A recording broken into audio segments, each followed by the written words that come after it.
I explore both abandoned and operational mines. There's more to these places than people, rocks, and profit.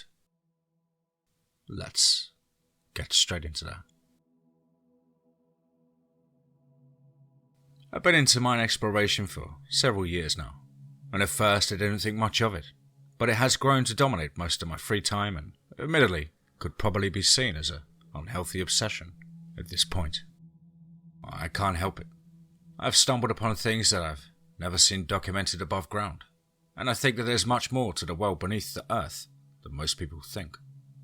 Here are some of my experiences. On my 4th or 5th trip, I was in New Mexico to scope out some tunnels near the Socorro County line. They had once been part of a vast network of shafts, but most of them had either caved in or been intentionally destroyed by that point.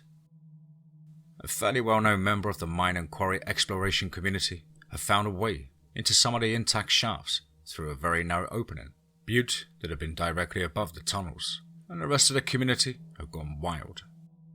A new cave or a tunnel network to explore was a big deal. I had waited for some of the hype to die down before venturing into the shafts myself, because honestly, I can't stand some of the other members of the community. Most of the time, I prefer solo exploration anyway. And so, about a month later, I booked a hotel near the entry point and set off. The entrance to the tunnels didn't take too much time to find, mostly because some of the other explorers suck and leave trash at the sites they visit. I climbed the butte, somewhat tense because I was pretty sure I was trespassing on somebody's land. It was both a relief and a little nerve-wracking when I climbed the top and realized that I was the only one there. Well, cave exploration could be extremely dangerous. I always shoot a text to my brother to let him know when I'm about to do some spelunking. But this time, I was so far out in the country that I didn't have any cell service. And against my better judgment, I tucked my phone back into my pack, slipped on my helmet and the rest of my gear, and squeezed into the crevice. The air inside of the mine is always something I miss when I'm back on the surface. It's cool and damp, but it still smells really clean somehow. I'm sure the quality of the air is deceiving. There are lots of things to be aware of and pay attention to while inside a mine or quarry, especially if it has been abandoned. Signs of deteriorating supports, pitfalls, hazardous chemicals left behind, carbon monoxide and other toxic gases that can permeate the air. The list can go on and on. Luckily, modern technology has given us gear that can detect many of those hazards before they became a serious threat. But there's still an element of unease that stays with you the entire time you're down there exploring. That's probably a good thing, as letting down your guard in a shaft is an easy way to make sure you miss something and never return to the surface.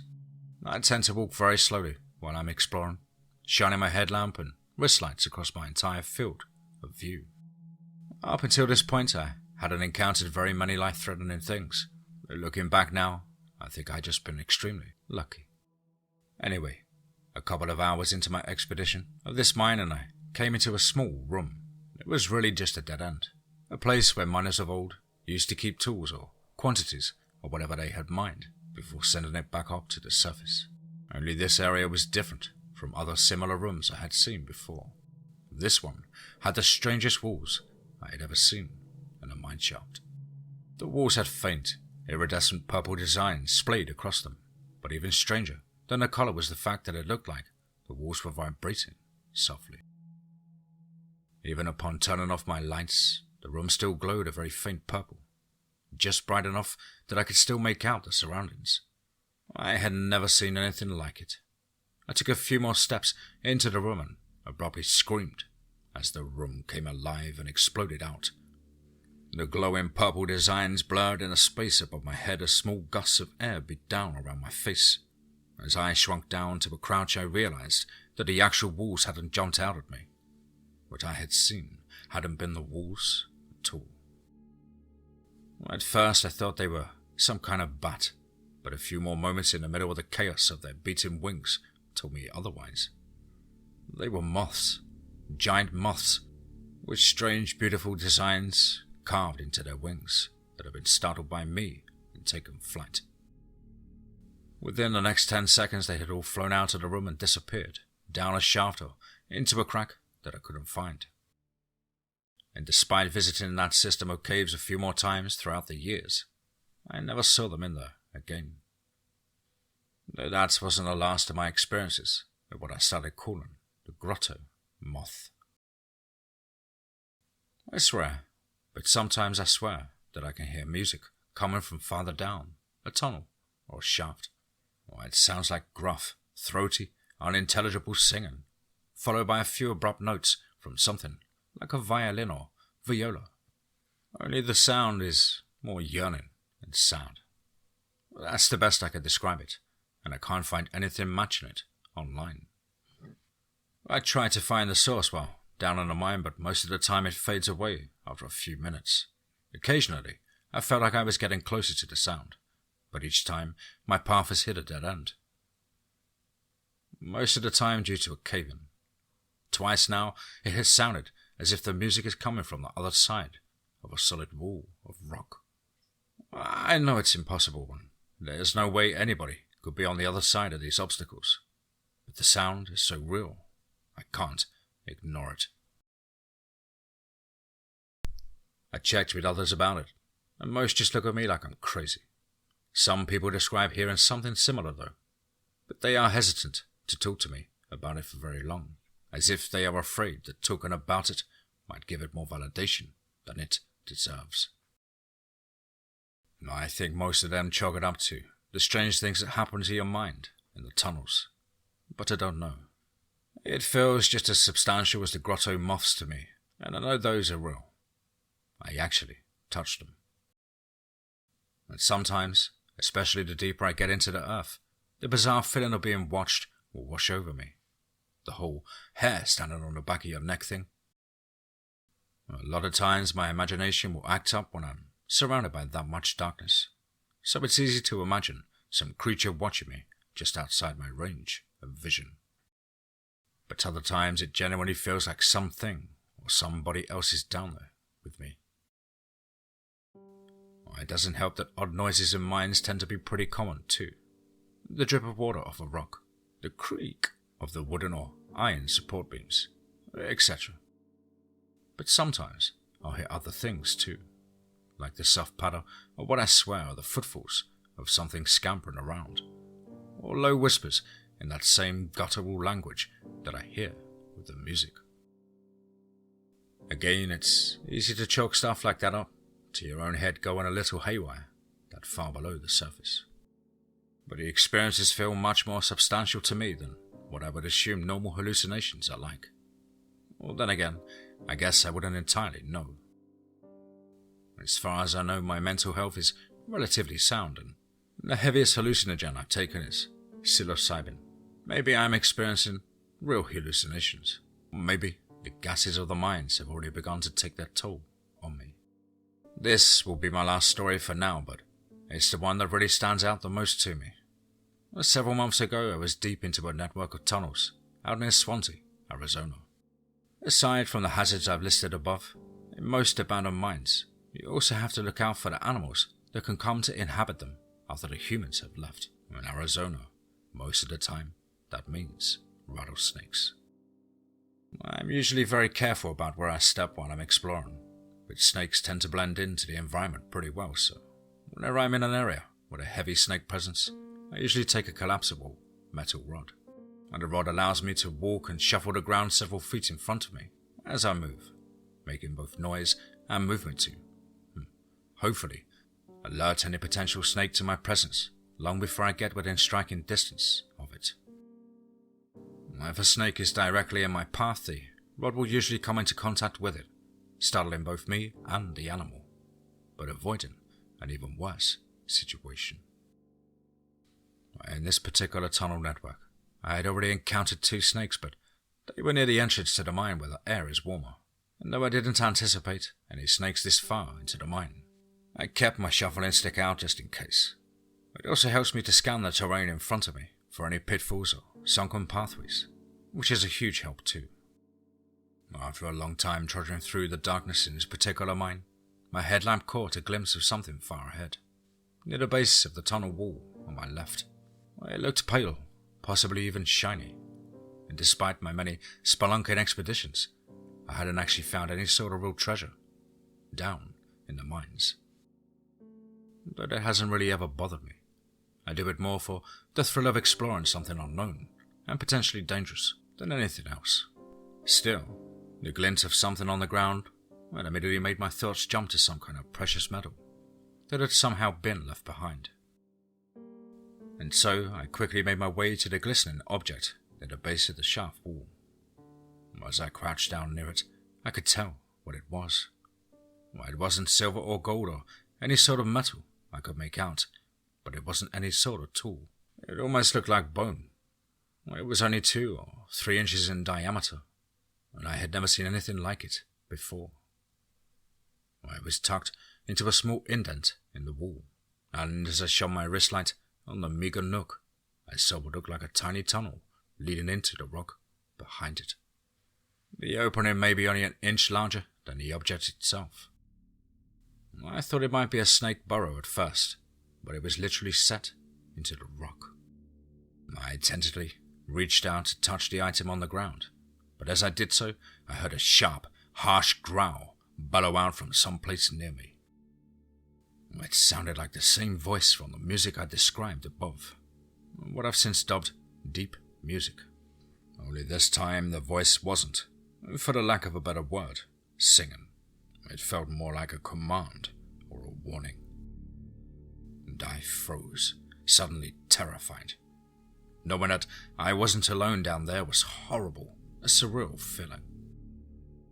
I wanted to run, but the more I looked at the object on the ground, the more it seemed to call to me. It looked like a small, misshapen human skull. A child's skull? The skull of a monkey or a bird?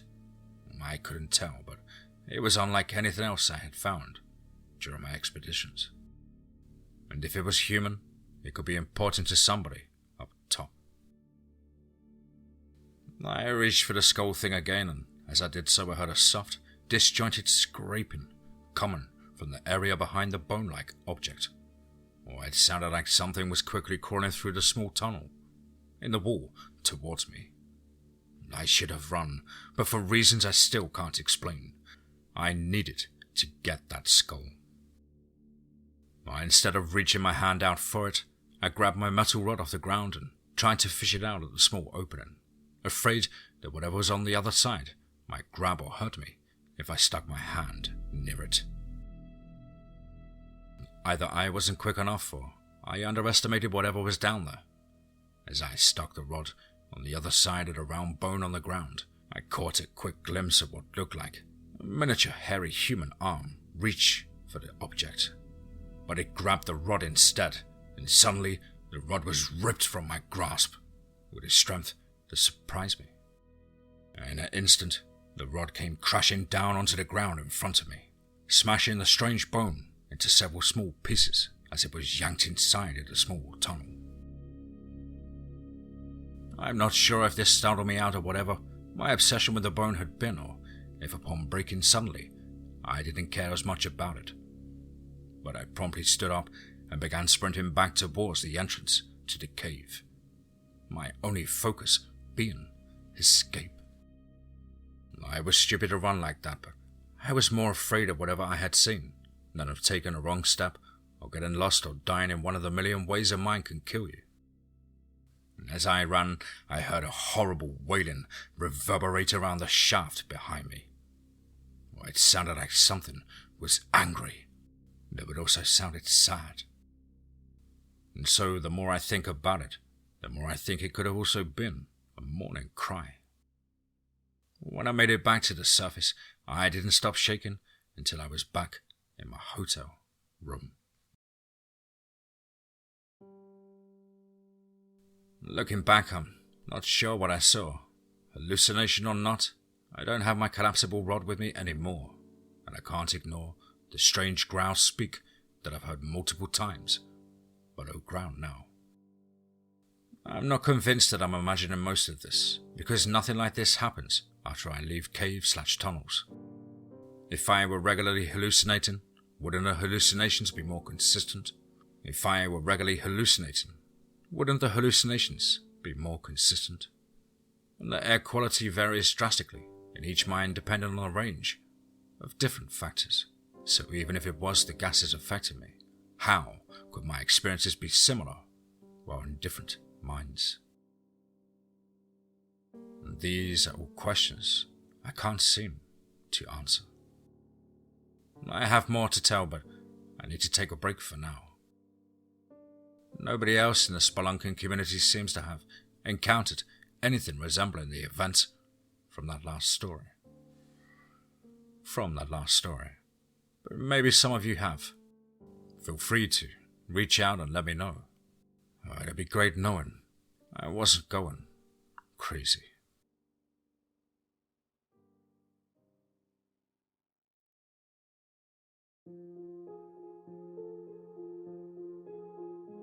Wow.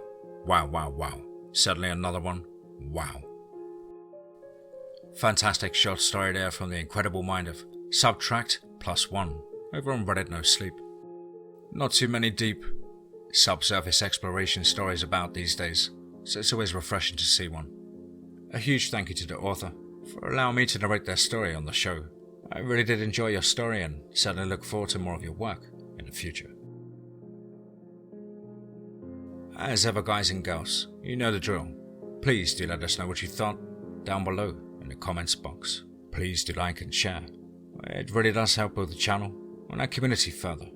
And why not hashtag TeamFEAR and DMT's Cryptid Crew. If you're an aspiring writer, want to get in touch with myself at the brand new contact email, which is as on screen. contactthedeadone@gmail.com. I really look forward to hearing from you. Well, I hope you guys are looking forward to a relaxing weekend with friends or family, or perhaps you're rocking the night shift over the weekend. Whatever it is that you do, I hope you're well and happy. But above all, remember, be safe, not sorry.